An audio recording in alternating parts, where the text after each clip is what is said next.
आज हम network security model का अभ्यास करने वाले हैं। सबसे पहले हमें यह समझने की जरूरत है कि इंफॉर्मेशन चैनल का मतलब क्या होता है। इंफॉर्मेशन चैनल का मतलब एक ऐसा चैनल या एक ऐसा मीडियम जिसमें से इंफॉर्मेशन पास होती है, सिंपल एज दैट। जैसे कि फॉर एग्जांपल इंटरनेट।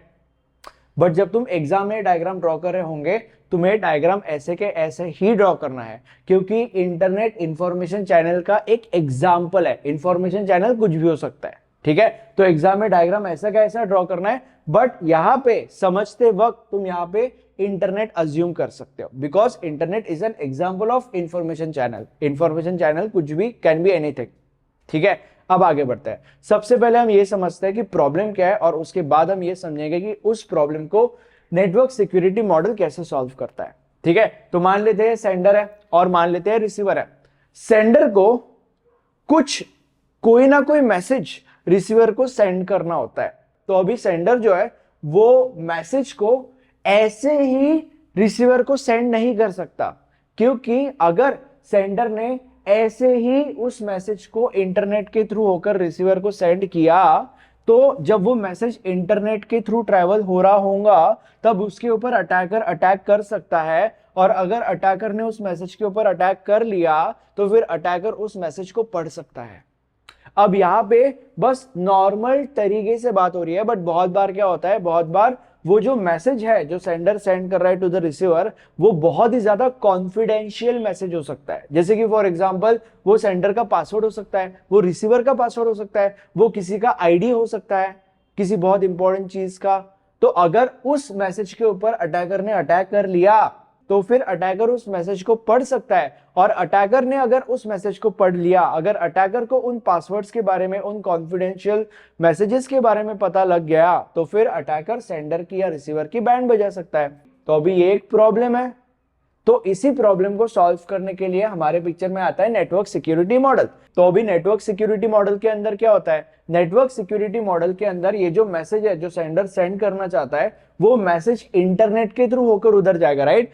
तो उस मैसेज का इंटरनेट के ऊपर जाने से पहले ही सेंडर का जो सिस्टम है वो सिस्टम उस मैसेज को एनक्रिप्ट कर देगा। एनक्रिप्ट कर देगा मतलब बेसिकली एक ऐसे फॉर्म में कन्वर्ट कर देगा जिसके ऊपर अगर अटैकर ने अटैक भी कर लिया तो भी अटैकर को समझेगा नहीं कि मैसेज क्या है। अब यहां पे जब ये मैसेज सेंडर का सिस्टम एनक्रिप्ट करेगा तो वो मैसेज बन जाएगा एक एनक्रिप्टेड मैसेज, और ये एनक्रिप्टेड मैसेज ट्रैवल करेगा थ्रू इंटरनेट और फिर यहाँ पे वो पहुंचेगा। और फिर यहाँ पे एक अलग प्रोसेस होती है, और फिर वो जो एनक्रिप्टेड मैसेज है वो उस प्रोसेस के थ्रू जाता है और फिर जाकर रिसीवर के पास वो मैसेज पहुंचता है और फिर रिसीवर उस मैसेज को पढ़ पाता है।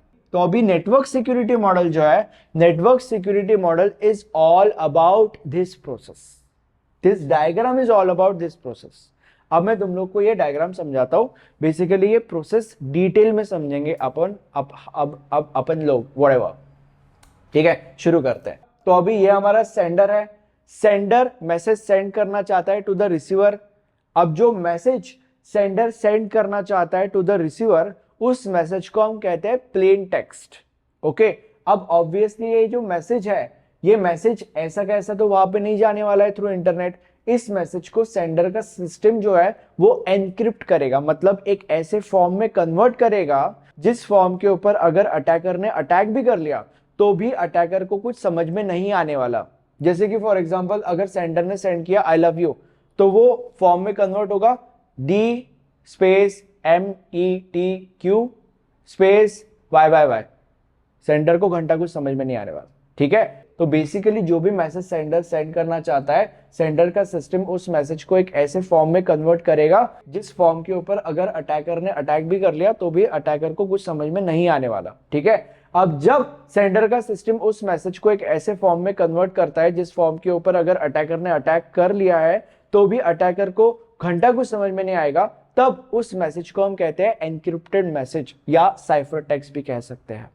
अब ये जो एनक्रिप्टेड मैसेज है, सिक्योर मैसेज यहाँ पे लिखा गया है। तो अभी हमने इसका मतलब अभी हमारा मैसेज एनक्रिप्ट हो चुका है। अब ये जो एनक्रिप्टेड मैसेज है ये की क्या है यहाँ पे, ये मैं तुम लोग को बाद में बताऊंगा।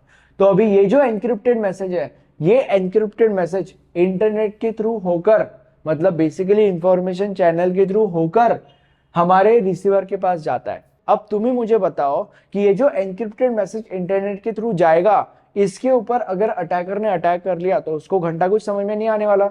तो अगर अटैकर को ही घंटा कुछ समझ में नहीं आने वाला, तो जब ये एनक्रिप्टेड मैसेज रिसीवर के पास पहुंचेगा तो इसको क्या घंटा समझ में आने वाला है? बाबा जी का ठुल्लू, इसको कुछ नहीं समझ में आने वाला। इसीलिए रिसीवर के सिस्टम में भी एक ऐसा प्रोसेस होता है जो वो जो एनक्रिप्टेड मैसेज है उसको नॉर्मल फॉर्म में कन्वर्ट करता है, उसको ह्यूमन रीडेबल फॉर्म में कन्वर्ट करता है, बेसिकली उसको डिक्रिप्ट करता है मेरे भाई। और तब जाकर जो रिसीवर है उस मैसेज को नॉर्मल फॉर्म में कन्वर्ट रीड कर सकता है, नॉर्मल लोगों की तरह रीड कर सकता है बेसिकली। ठीक है, अब वो प्रोसेस क्या है? अब ये एनक्रिप्टेड मैसेज जा रहा है, यहां पे रिसीवर के पास पहुंच गया। ठीक है, अब रिसीवर का जो सिस्टम है इस एनक्रिप्टेड मैसेज को डिक्रिप्ट करता है। अब यहां पे तुम्हें यह समझने की जरूरत है कि जब मैसेज को एनक्रिप्ट किया जाता है सेंडर के सिस्टम में, तब एनक्रिप्शन एल्गोरिदम का इस्तेमाल किया जाता है। अब मार्केट में अलग अलग एनक्रिप्शन एल्गोरिदम्स आते हैं। अब ये जो सारे के सारे एनक्रिप्शन एल्गोरिदम्स है वो हम आगे आने वाले लेक्चर्स में पढ़ने वाले हैं, उसका टेंशन मत लो। बट अभी के लिए तुम्हें बस ये समझने की जरूरत है कि जब ये मैसेज एनक्रिप्ट किया जाता है तब एनक्रिप्शन एल्गोरिदम का इस्तेमाल किया जाता है। With the help of encryption algorithm this message is encrypted. And in the same way जब ये एनक्रिप्टेड मैसेज यहां पे डिक्रिप्ट किया जाता है तब डिक्रिप्शन एल्गोरिदम का इस्तेमाल किया जाता है। इन एल्गोरिदम्स के बारे में भी हम आगे आने वाले लेक्चर्स में पढ़ने वाले हैं, तो उसका टेंशन मत लो। बट अभी के लिए तुम्हें यह समझने की जरूरत है कि इन एनक्रिप्टेड मैसेज को अगर डिक्रिप्ट करना है तो डिक्रिप्शन एल्गोरिदम्स का इस्तेमाल किया जाता है।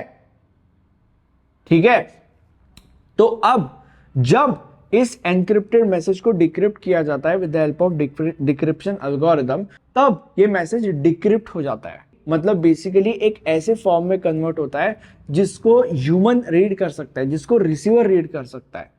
मतलब नॉर्मल मैसेज में कन्वर्ट होता है, मतलब बेसिकली उसी मैसेज में कन्वर्ट होता है जो मैसेज सेंडर ने सेंड किया हुआ है। ठीक है, और फिर जब वो मैसेज डिक्रिप्ट हो जाता है, जब वो मैसेज एक ह्यूमन अंडरस्टैंडेबल फॉर्म में कन्वर्ट हो जाता है, तब रिसीवर जो है वो उस मैसेज को रीड कर लेता है। तो बेसिकली ये पूरा का पूरा प्रोसेस है। अब तुम मुझे बोलोगे कि बाबा ये क्या है? ट्रस्टेड थर्ड पार्टी, ये सिक्योरिटी इंफॉर्मेशन क्या है, ये क्या है, ये चाबी क्यों है यहाँ पे, वो मैं तुम लोग को बताता हूं। अब थोड़े समय पहले मैंने तुम लोग को क्या बोला था? थोड़े समय पहले मैंने तुम लोग को ये बोला था कि यहाँ पे इस मैसेज को एनक्रिप्ट किया जाता है, तब जाकर वो सिक्योर मैसेज यानी कि एनक्रिप्टेड मैसेज बनता है, right?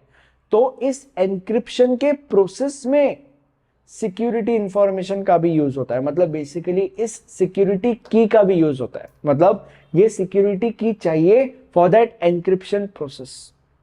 Okay, and in the same way मैंने तुम लोग को बोला था कि ये जो एनक्रिप्टेड मैसेज यहां पे जाता है तब इस मैसेज को डिक्रिप्ट भी करना पड़ता है, मतलब एक डिक्रिप्शन का भी प्रोसेस होता है, राइट? तो इस डिक्रिप्शन के प्रोसेस में भी एक सिक्योरिटी की चाहिए होती है, मतलब बेसिकली ये सिक्योरिटी इंफॉर्मेशन चाहिए होती है। ओके, तो that is the reason why यहां पे एक की है और यहां पे एक की है, क्योंकि एनक्रिप्शन के प्रोसेस में एक की चाहिए होती है और डिक्रिप्शन के प्रोसेस में भी एक की चाहिए होती है। अब तुम लोग मुझे बोलोगे कि ठीक है हम समझ गए, एनक्रिप्शन एंड डिक्रिप्शन के प्रोसेस में एक एक की चाहिए होती है, बट ये की इन सिस्टम्स के पास आती कहां से? तो ये जो की है ये इन सिस्टम्स के पास थर्ड पार्टी से आती है मेरे भाई, और इस थर्ड पार्टी का ट्रस्टेड होना बहुत ज्यादा जरूरी है। And that is the reason why यहां पे ट्रस्टेड थर्ड पार्टी लिखा गया है। तो trusted third party is the entity which provides keys to these systems which are used for encryption and decryption. अब यहां पे तुम लोगों ने ये टॉपिक समझ तो लिया, बट अगर एग्जाम में तुम्हें इस टॉपिक को प्रॉपर तरीके से लिखना है ताकि तुम्हें पूरे के पूरे मार्क्स मिल सके, तो ऐसा करने के लिए आप हमारे नोट्स रेफर कर सकते हो। नोट्स के अंदर आपको एग्जाम में आने वाले मोस्ट ऑफ द क्वेश्चंस और उनके आंसर्स बहुत ही ज्यादा आसान लैंग्वेज में लिखे हुए मिल जाएंगे। नोट्स के सारे डिटेल्स नीचे डिस्क्रिप्शन बॉक्स में अवेलेबल है। Thank you so much.